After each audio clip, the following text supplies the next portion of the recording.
Seattle is known for its rainy, dreary days filled with coffee lovers and tourists, but not many people know that Seattle is home to the third largest homeless population in the country. I got a lot of things going on, you know. I like the sunshine. I like the rain. I hate the rain actually, but. It's balmy, stormy, cold sometimes. Most of the time it's rainy and there's very few sunny days.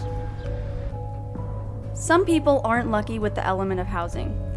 With nearly 12,500 homeless people living on the streets or in shelters, they get stuck in the rain and other harsh conditions.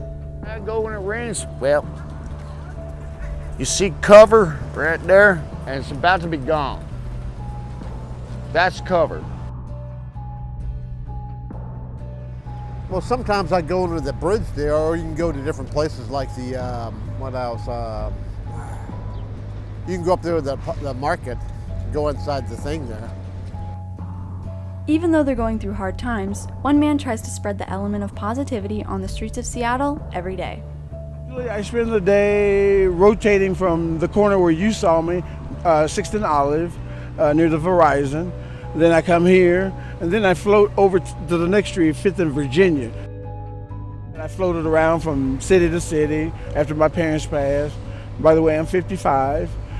And just decided to make my home in Seattle. I just fell in love with the Space Needle, like a lot of people. And so I said, I think I'll stay here. Some organizations, like the Christ of Hope, offer shelter to the less fortunate. We basically have built-in mission here. We help supply beds to people who move in that have nothing. People would come into the building through various programs, drug and alcohol treatment or counseling, people who have been previously homeless that are coming out of transitional housing. I use it wisely. I don't self-medicate anymore. I don't do any drugs anymore.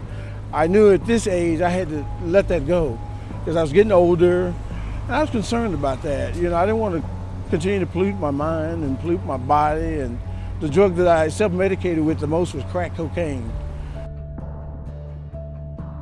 I'm doing well now. I went through a 12-step program where you identify the problem and just admit that you have the problem and get a sponsor. And I mean, I've been clean now for 3 years, so God has been good to me, you know. I'm trying to keep my end of the bargain.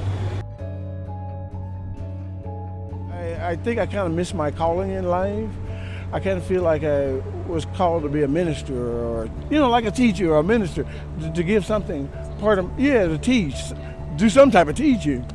So I like that side of me too. I like that side of just being with the Lord. The United States government gives me $1,060 a month. Surprisingly, with this is no joke, I'm being totally honest. I'm one of the few, I've been out here doing this for 10 years in Seattle, since I've been here, even when I wasn't home. But doing this, I make about $1,500 a month doing this. Tacked onto that $1,000 that the government gives me, and that's $2,500 a month. You know, they want to help, but they want you to spend the money wisely, and I do, and I have done that. Even though this life wasn't ideal and they face many hardships, it is always possible to turn it around. I'm thankful to be here. I think it's a blessing that the Lord led me here, because I'm doing better than I've ever done.